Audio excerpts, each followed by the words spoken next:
Hello, Coronaville. Welcome to episode 8 of the Slip and Weave podcast. Let's get right into it.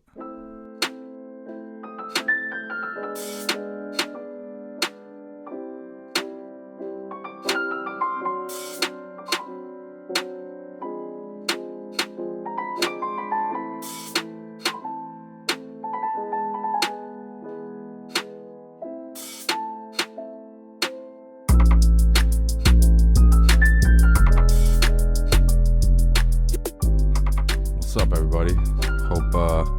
Hope you're staying inside as much as possible in this fucking weird ass fucking time we're in. So, the last few weeks that I've been doing this podcast, I've talked about current events in the sport of boxing. And right now, there's not a lot of that. There's not a lot of current events anywhere outside of this fucking coronavirus. So, in thinking about what I wanted to talk about this week, I figured maybe this one would be kind of a cool opportunity for me to tell, anybody who's listening a little more about myself and my journey in the sport of boxing. I think part of why I want to do that is because it's not something I talk about a lot anyway. But for somebody who's listening to this show, maybe they're thinking like, who am I listening to? Like, who's giving me their opinion? Who is this person that's talking about boxing? And I think that's a pretty justifiable question. I think about that anytime I watch someone doing interviews or giving any sort of opinion on the sport. It's like, what is your, what expertise do you have to bring to this conversation? I wouldn't say I'm an expert in any way, but I definitely have found that in looking over my own journey in the sport, one of the things that I'm finding is that I've continued to find boxing, and boxing has continued to find me. And so I think it's just for some relatability, for some understanding as to where I'm coming from, like I'm doing this podcast because I love the sport. And I think in sharing my journey in the sport, maybe that makes that a little clearer and makes the show a little more engaging. And sometimes it's good to share this kind of stuff, So let's get right into it. Off rip, I started doing martial arts when I was 5. I started doing Kung Fu at a place called Nyack Kung Fu in Nyack, New York. I was 5 years old. And that was pretty much all I gave a shit about, was that for a lot of my childhood. As I got older, I was taking it more and more seriously. I was there sometimes 4 or 6 times a week. It was just, I was a little obsessed with it. I was watching Kung Fu movies, and it was just, everything in my life was sort of about that or music. And, by the time I was like 8 or 9, I was taking, adult level classes at the school I was going to. And it was just something I took really seriously. I got they call them sashes in Kung Fu and not belts, but I got my black sash when I was 10. And at the time I started training with this competing tournament team that was a part of my school. And there was a small group of us, and we would have these just insane training sessions on the weekend. They were so intense. And after a period of time, I had started developing some pains in my heels. So this is 5-6 years into doing this stuff all the time. At 10, I started having some pretty gnarly feet pain. And, at first it was just one of those things where, I gotta get off them after practice and whatever. But it developed over time. It got worse. It got more painful. So I started seeing doctors, and I was getting diagnosis anywhere from plantar fasciitis to heel spurs to you're a big kid, you could lose a little weight, maybe that would help. I was getting a mixed sort of reaction from doctors that I was seeing as to why they thought I was experiencing this pain. There didn't seem to be like a consensus, but one thing that I did know was that it was fucking miserable to not be at my school with my team and taking my classes, and it had just become such an ingrained part of who I was, that kind of training and that kind of regimen. So eventually I saw a doctor and he told me I had this thing called Seaver's disease. And essentially that the growth plates on my heels were pretty damaged and that I was not going to be able to like walk properly. My feet weren't going to grow properly if I wasn't immobilized, basically. So at the time they had put 2 casts on my legs and they put me in a wheelchair. And I was about 10 years old and I was in a wheelchair for 6 months, full time in the casts. And then I had gotten out of the casts and I was sort of in and out of the wheelchair part-time for the rest of the school year because I was, kind of relearning how to walk. My legs had atrophied quite a bit. So there was some work to be done. It wasn't like, in my mind, I was going to hop up out the chair, high-five the doctor, and fucking pop out the office like a champ. And that's not exactly how it went down. So overall, that whole process took me over a year to complete, to really get back to as functional as I could be.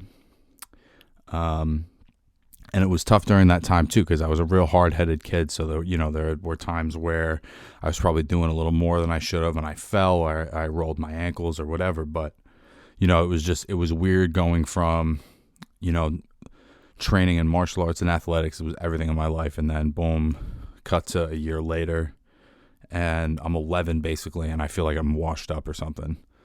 So it was a lot to go through. It was definitely a lot to go through to be an athlete and then to be handicapped for basically all of 5th grade was tough. So when I had gotten out of the chair and I'd started getting in better shape, I was practicing a martial art form called Wing Chun, which is low impact on your lower extremities. It's a lot of upper body stuff. And I had also started lifting a little weights, and I was just, I was 12 or so, and I was starting to go through puberty. The weights seemed like they were helping me. And I was enjoying doing the Wing Chun. And it seemed like right when I was starting to make real improvements, I started having pain in my left elbow. Pretty, at first, not serious. And I was so desperate to keep going that I kind of just pushed through it for a bit. And it got to be like it would just be cold outside. And it would be an unbearable pain. And so after that, I basically was told by another doctor, it was an orthopedist, that I had basically a bruised growth plate in my elbow now. And that I was going to have to take some time off. That I was going to have to take some more time off from the time off that I just took time off. And I remember that just being so incredibly frustrating. And so I took another 4 or 5 months or whatever and just kind of laid low and tried to be a normal kid. And it was during that time, actually, that a show called The Contender came on TV. It was a reality show, and it was basically, a boxing tournament of, 20 sort of mid-range contenders that were looking for an opportunity. And I had also watched a Vitaly Klitschko fight on HBO, and I remember like something kind of switched on in my brain, that there was something there. Like it caught my attention in a way that even martial arts had never caught my attention. So while I was recovering from this elbow issue, I had started watching this show called The Contender, and I mean, I was just completely enamored, man. And from there, it was like I was watching every fight that I could watch on television. I remember that was back in the day when you had TiVo. And I would go through and I would just search boxing and go down the log and just record everything that was on there. If it was old fights, if it was new fights, I would go on eBay and get my parents to buy me DVDs of old fights. And I mean, in a period of like 5-6 months, I became pretty much obsessed. And being sidelined, obviously, I had more time and I had a void, and here was this thing that was kind of new to me that I found so exciting. So once I had recovered from the elbow, which took me another 4 or 5 months. I think at this point I was in, maybe 7th grade or so. I was going back to martial arts classes, and I was doing pretty well. And I had also started training at a place called Bergen County Boxing, and it was a gym in Bergen County, New Jersey. And this was where I really kind of learned how to box.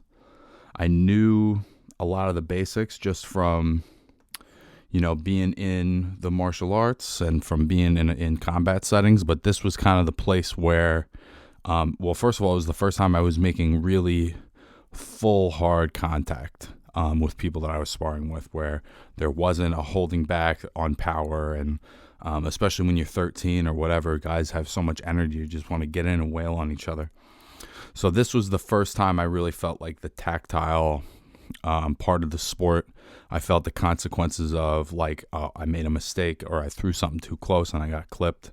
A lot of those first experiences for me were at this gym. So I was going there probably twice a week, and I was doing martial arts once or twice a week at the time. And I was just fucking in love with it, man. I was fucking in love with it. That was where my fanhood was completely solidified. I remember that year, my dad and I went to see Miguel Cotto against Paulie Malignaggi at the Garden. And the experience I had of seeing the other fans and seeing how they were, and the scene and all the guys in cool suits, and then you had Puerto Rico versus Italy, and those two, sort of neighborhood enclaves of New York City all kind of coming together at the Garden. And I just had never seen anything like it in my entire life. And I was completely obsessed. And then I remember actually about a year later, I think roughly a year later, I went to see Cotto and Mosley, which was a great fight. And it was another experience of just kind of seeing what the boxing scene was about, what boxing people were about, and how kind of special that is. That doesn't really exist in other sports. It does exist, but those people don't exist in other sports. It's sort of unique to boxing. And I remember then in 8th grade, my old martial arts school had changed a bit in the time that I had been injured and recovering, and it just wasn't the same experience it had once been. It had been slightly watered down. So when I was in, I think, 8th grade or so-ish, I switched schools. I switched martial arts schools. One of my old teachers had opened up a separate school, and I had started training with her. And at this time, it was right around then when I switched there that Bergen County Boxing closed. So I remember that was pretty disappointing. But it's sort of the trade-off sort of switched, because at this new martial arts school, the sparring I was doing was much more high contact than at my old martial arts school. There were longer rounds. There was less limitations on what kind of contact you could make, depending on who you were sparring with, and the tone and the vibe. You could kind of just go full on, and you're wearing 4-ounce gloves and limited padding. The sparring was pretty intense. And about maybe a year and a half into training with her, she introduced me to a boxing trainer, because she knew that I had been training in Bergen County. And so she knew somebody, and she took me to the basement of the Haverstraw Community Center, and I trained with this guy. And it was a great gym. It was in this basement with these kind of low ceilings, real gritty stuff. There was never a lot of people in there, but there was always a couple, and it was, it was the environment that I had been looking for. It was like this dark, sort of dreary basement, but it was clean, and you had everything you needed. And the guy that was training me really took me in. I learned a lot from him. I learned how to train. I learned a lot of different techniques. And I think that was sort of where I felt like, okay, I'm a boxer now. I know sort of the ins and outs. I've watched enough. And I felt like I was starting to really speak the language a little bit. because that's kind of how boxing is. It's a language. You learn the layers of it over time. And so that same year, while I was training in the boxing gym, my martial arts teacher had entered us into some tournaments. So this was like roughly 2008, I think. And I had one fight at Chelsea Piers. At the time, I'd been in a couple small tournaments as a kid before my injuries, but this was kind of the first like real tournament I had been in a long time. I'm a bigger guy, so there was only, 3 guys my weight. So the two other guys fought before me, and then I fought after. And I had sort of felt like I had won the fight, and I thought I won it pretty clean. They gave it to the other guy, and I remember there was people in the crowd booing, and it made me feel validated that, I had gone in and I did what I had to do. And then I had another one the following October, and I was like between the two tournament fights and all the sparring I was doing, it was like I was going into school all the time with like black eyes and like a fucked up face, and I had teachers asking me, like, hey, is everything okay at home? And I just tell them, no, my parents love me, we're all good. I like to fight. So I had those 2 fights that year, and then not too long after my second fight, somebody, I think, ratted my boxing coach out to the fire department, and the gym in the basement of the community center closed sometime at the end of 2008. So this is now the second gym that I had been in and felt settled into that had closed. So that was pretty disappointing. And I that was before kind of the internet and social media was how you got in touch with everybody. So me and my trainer over there sort of lost contact for a long period of time. So I stuck with the martial arts, and, I was still doing it, and I was kind of looking for a boxing gym to get into. But particularly in Rockland County, New York at the time, there just was not a lot of boxing. Even in New York City, there's not a lot of boxing, but there's a handful of gyms in every neighborhood. At the time in Rockland, there really was not a lot of boxing going on. So, and I remember being really frustrated, and I think I had sort of like settled into the idea of I'm just going to be in this martial arts school, and I'm going to have to make this, be what I want it to be. But then I remember it was like 2009-ish. It was the Golden Gloves, and they were hosting a fight at a place called Torn Valley in Rockland County. They were having a round of the Golden Gloves. So my dad and I went, and on the way out, there was a table that had some flyers on it, and one of the flyers was for this gym in Spring Valley. And so I took a flyer.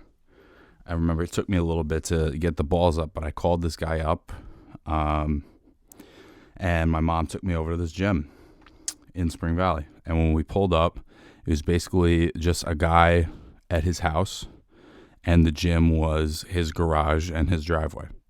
The ring was in the garage, and there was bags on the perimeter of the ring, and you would see guys in the driveway like lifting weights and jumping rope and doing all that kind of shit. It was a real DIY gym, and that was sort of where I cut my teeth, I think, in some of the most intense sparring that I've done. I had early on training there, the brother of Claudio Sanchez, the singer, the lead singer of Coheed and Cambria. He trained there. I remember one of my first times in that gym, this guy absolutely kicked the shit out of me. I went home, both my eyes were fucked up. My mom was like, I don't know about you going there anymore. And I was just like, I fucking loved it. I couldn't wait to get back in there and prove myself, My whole mentality was like, I wanted to be in there so bad. That's all I wanted to do, really.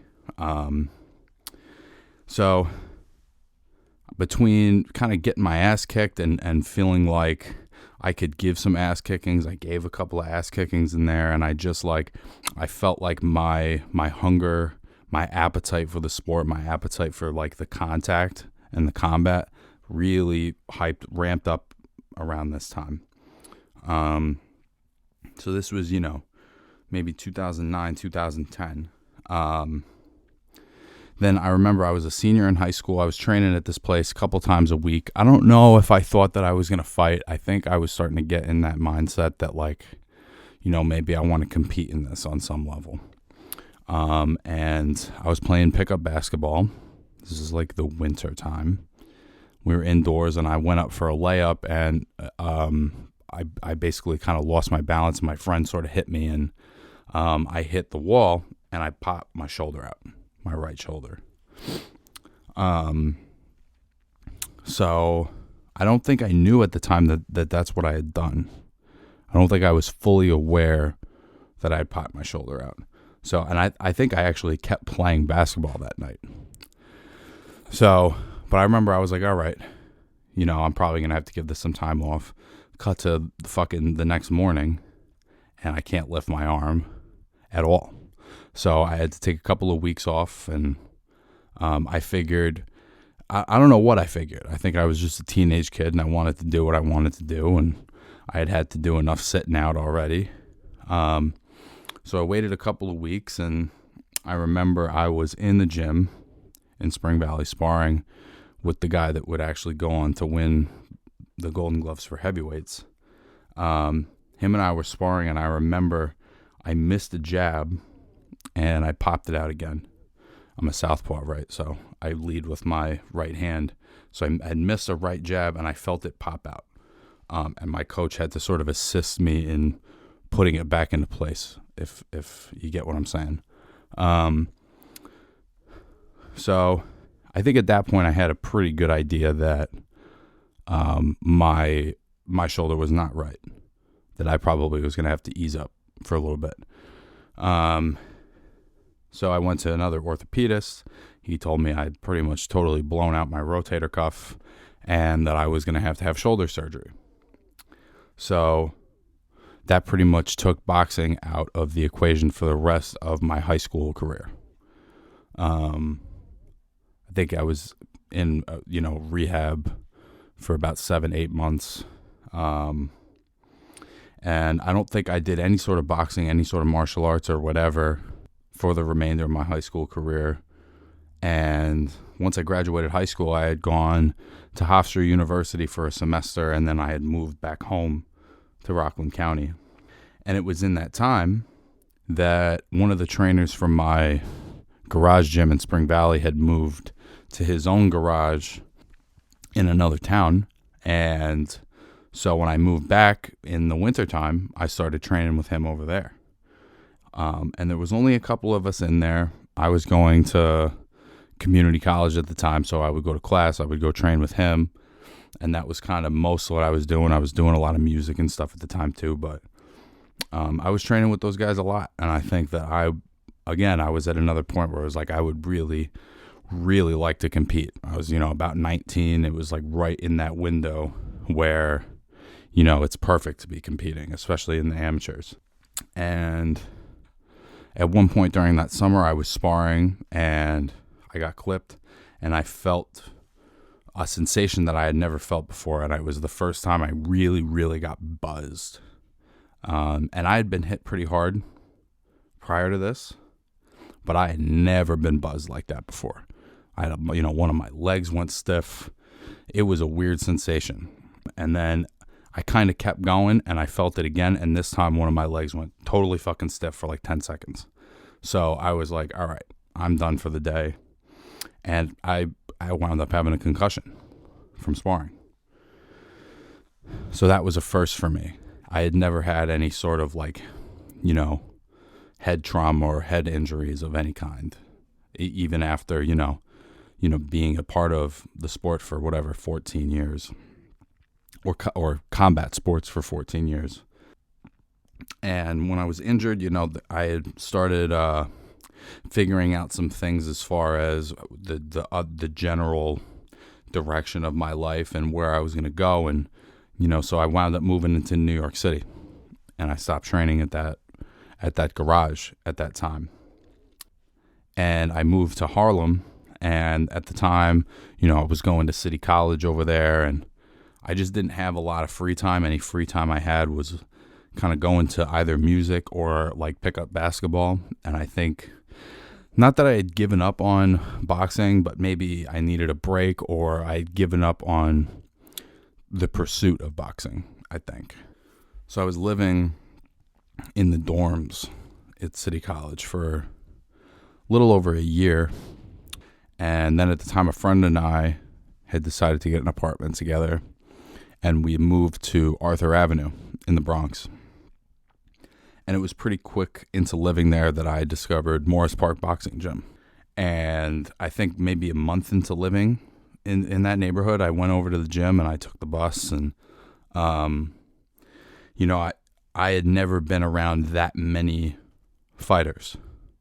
Any gym I had ever trained in at that point, there was never more than, 6-7 people at a time training tops. And I would walk into this boxing gym and there would be 30 guys that were better and tougher than me. And I remember I fucking loved being in there.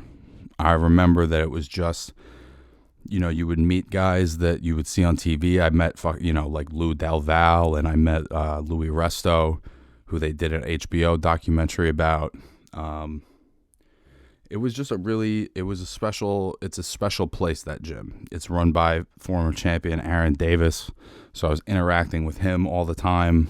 And it was just a really special experience. And I think, I'm not quite sure what happened during that time, but I just don't think I was mature enough maybe to recognize how special, that space was. And also, to be honest, when you're young and you're figuring out your life and you're figuring out your adult life, things change very quickly. You're constantly sort of making transitions. And I didn't wind up staying in that neighborhood. My apartment was kind of a slum, and I had a lot of problems with it. So the last few months that I was living in this apartment was just spent like trying to figure out how to survive it and where to go next. And as much as I loved training at Morris Park, and I had incredible sparring experiences there, I sparred with multiple professional fighters. I got a lot of great rounds in with some really great fighters, and I learned so much at that gym. I felt like in that year of training at that gym, I felt like I became a man in boxing. I felt like that's where I graduated almost. I got put on my ass for the first time at that gym. I dropped somebody for the first time at that gym. I had the first, 6-round sparring session at that gym. There was just a lot of firsts there, and I would go and I would train for 4 or 5 hours sometimes. I don't think I knew how to regulate myself. And sometimes I could overdo it. So, working with all those guys, I always thought I would find my way back to that gym. I moved to Dyckman a year later. And for those of you who are not from New York City, that's uptown Manhattan. So I moved there and I took on a full-time job that was pretty demanding of my time. And so boxing was sort of out of the mix for a bit. And anytime boxing is out of the mix for me, it's not a good feeling. It's real easy for me to get a little lost in the sauce and lose my sense of direction. It's always been kind of a compass. So that was a weird year. And then about a year into living at this apartment on Dyckman, I remember I had a buddy tell me that the super of the building next to me had a gym in his basement. So I remember he introduced us, and, he was like, yo, my boy's a fighter, whatever.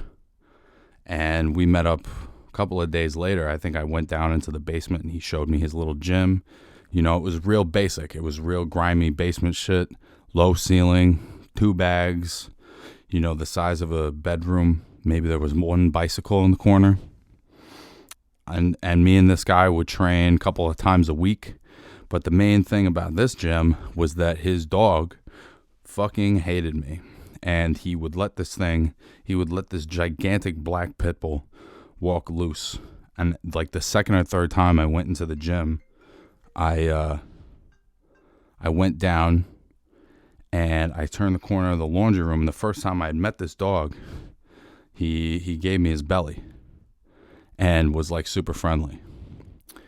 And the second time, I don't know if I wasn't supposed to come in without the super or whatever, but I turned the corner of that laundry room and this dog looked like he was ready to fucking kill me.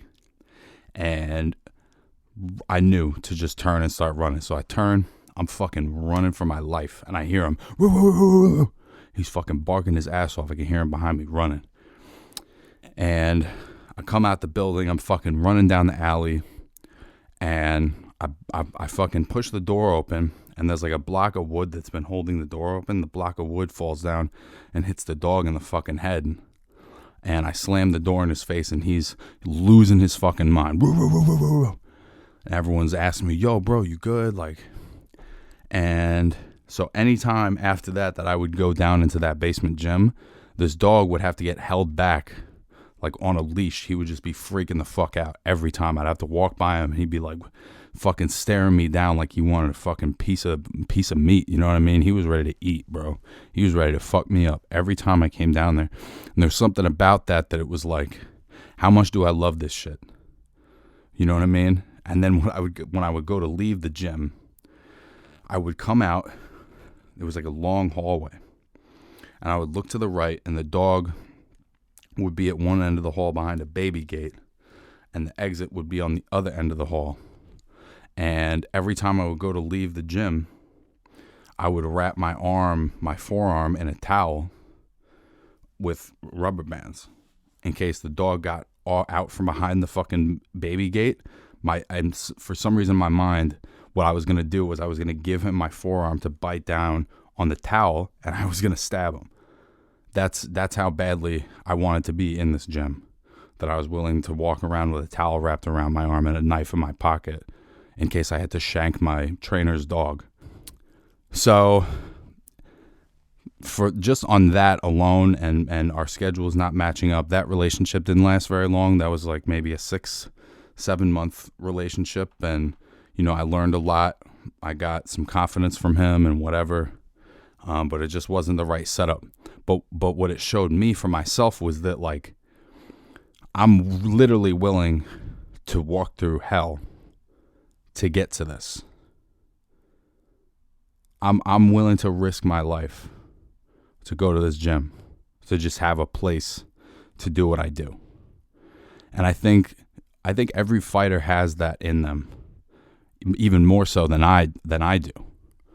That resilience of, like, I am going to find a place to be myself, to be me, to show my skills, to show people what the fuck I am,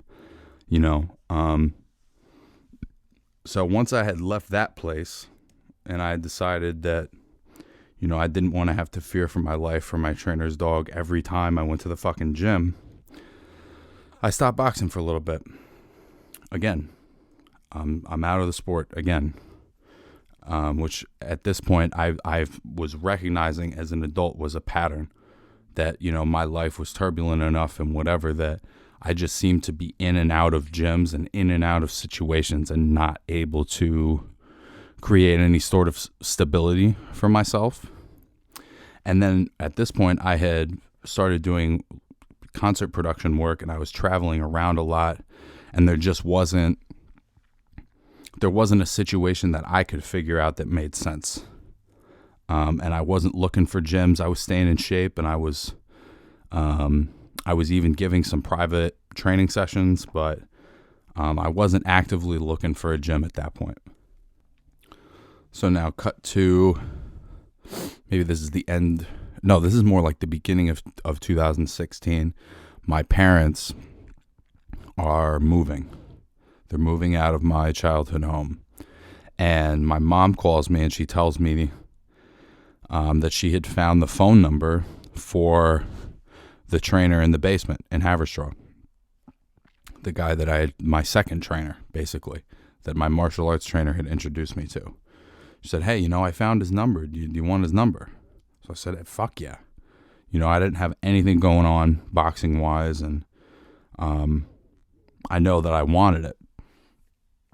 So I called him up, and interestingly enough, he knew exactly who I was when we got on the phone, and we were talking, and he told me that he had just opened another gym in Haverstraw. And I didn't really know anything about his new gym in Haverstraw, and I was still living in New York City at the time. So essentially how we had left it was, hey, if I'm ever in Rockland for an extended period of time or whatever, I'll come see you. I'll come train.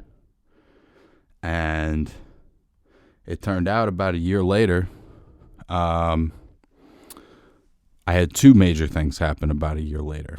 For one, I had another apartment that went sour and turned into a slum, and it became pretty obvious that I was going to have to move out of my apartment. And then on top of that, I had hurt my knee working.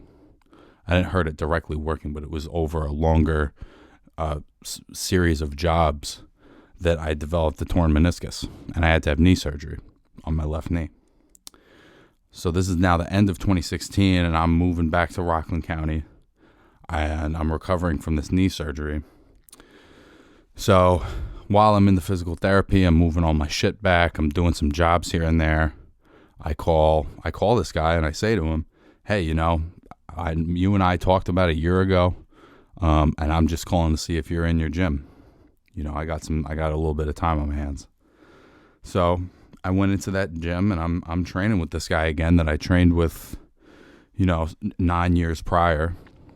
One of my first boxing teachers, one of the first guys that really taught me anything about the sport. And it was great, man. It was a great little gym. We were inside of a larger gym, just a regular fitness gym. So we were just a small gym inside of a fitness gym. And it was great, man. It was a great place to train. A lot of great people there. At some point, I had started training people in the gym, and I went out and I got my coach's certification, both as a boxing trainer and just as a physical trainer. And I was training a bunch of the guys in that gym. And I had also had the opportunity that same year to work at Coachella in California for the first time. And when I was out there, I worked out at Wildcard Boxing Gym, which is the gym in California. It's almost like the mecca of boxing in America, where Manny Pacquiao trains, where Miguel Cotto trained. It's Freddie Roach's gym, and a lot of world-class guys train in there. And I think just being able to be in that space to train in that gym with, how much talent is in there. You look around and there's world champions hitting the bags next to you, and like everything you see in there is an opportunity to learn and take notes. So that was a really incredible experience. It further deepened my love for the sport, and it made my motivation greater for when I got home. And I was still on the road with my job a lot at the time, but it was like, I'd be on the road a couple weeks, and I'd be home a couple weeks. Road a couple weeks, home a couple weeks. And then during the winters, I wouldn't work at all. And I remember it got to be, about a year into it. Obviously, it takes you a little longer if you're in and out all the time like that. So I remember about a year in, I was ready to start sparring again. So I was sparring again, and it must have been the third or fourth time that I went back into sparring after years of doing rounds and rounds of sparring. I remember the day before I'd gone 7 rounds, and it was easy peasy. I felt great. I was in good shape. And it's round 2, and I turn to pivot on my right foot, and I just hear a loud pop. And immediately my ankle and my foot is completely swollen, and I sprained my right foot. And at that point, it was probably the third time that I had had that injury, and it was so painful. I remember all of these injuries that I've had, and that particular one I remember being so fucking painful. and embarrassing. I think that was the first time that I was really embarrassed about an injury. So again, it was another couple of months that I had to sideline myself, and that I had to sort of sit in the background and support the guys in the gym and try to be, keep being a good trainer and a good teammate. And that was only a couple of months, but when I came back to start training again, we had found out that the larger gym had been bought, and that the new owner of that gym was not particularly interested in what we were doing and did not want us in there anymore. They were looking to glam their gym up a little bit, and a bunch of young guys in the back, beating each other up is not exactly a glam gym. It's not exactly a housewife gym. So we were kicked out at that point. And I remember when we got kicked out, I remember, helping my coach take all the shelves down and getting all the gear out of there, and just a very, just the same sort of dejected feeling that I had felt so many times of, finding a place that I felt good, that I felt comfortable, that I was happy and training and healthy, and, it was just disrupted again. And, we had tried to find another space. I had tried to look for a couple of spaces, and my coach, myself, and one or two of the other guys wound up at this PAL program. And we would usually have this gym to ourselves. It was actually a pretty nice place to train. And so I guess we had been in there, I want to say 6 months or so, 6 or 7 months. And one of the guys that was in this gym had signed up for a fight. And so we were, I had actually turned down some festival jobs at the time to take 2 months to really have with him to get ready for this thing. So we're getting close to the time of the fight, and my coach, who I've now spent like 10 years with, and this is our third gym together, tells me, after spending all this time training this kid and sparring with him and putting a lot of time into him, that he was not going to have me in the corner with him, that he was going to have his son. And I think that was like the greatest betrayal of my boxing career. That was one I to this day, I cannot understand, where his head was at. But that was the last time that I spoke with either of those guys, and I just didn't have it in me to feel underappreciated and feel like I wasn't getting what I was putting in. So I left that gym. That was not an easy decision for me to make, but I left that gym. And I kind of left that behind, and at the same time, I sort of left behind the idea of being a trainer, and I really just wanted to work out again. And I wanted to just feel like a young fighter again. That's what I wanted to feel like. Even if that's not something that was practical, that's what I wanted. And I had gotten to go to Wildcard again that year, and I was just feeling very motivated. And like I said, I don't work as much during the winter, so I remember this was like 2018. In the fall, I finished up the last couple of jobs that I had and all that, and I found me a new gym. It's a great gym if you're in the fucking New York, New Jersey area, called True Warriors in Patterson. It's a wonderful place to train. A lot of great fighters in there, a lot of great trainers in there, a lot of just solid young talent. So I found those guys about a year and change ago, and I was in there all the fucking time training. And as has happened for me and for a lot of other people, work and other life distractions have sort of taken me out of that. And when I went back to do it again about a year ago, I started having, of course, pain in my hand and my wrist, my left hand. And I had problems with that wrist a few years ago at a job. And so actually this past October, or a few months before that, it was probably like August or so, I found out that I have a torn ligament in my left wrist, and I had a tendinopathy going down the side of my wrist, and that I was going to have sort of a reconstruction of my left wrist. So I had that surgery this past October, at the end of October, and it was in that time that the idea for this podcast was born. And so that's sort of the end of my boxing journey at this moment. I'm not training anywhere right now because I'm still recovering from this hand thing. And of course, now we're in a fucking global pandemic crisis, so there's no boxing gyms open. But the thing about boxing is, if you love it, you're always going to find it, and it's always going to find you.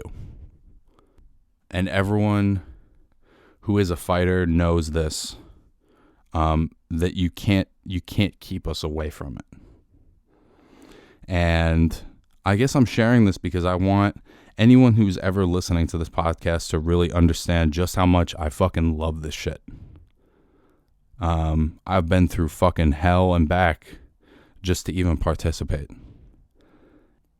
So anything I ever say on this show is because I love this sport, and I want it to succeed, and I want it to do better, and I want as many people as possible who find this show to maybe see why I love it so much, and maybe it helps them to find it too. So thanks for listening, guys. I know that was kind of a long one, but thanks for listening to episode 8 of the Slip and Weed podcast, and I will see you guys next week. Peace.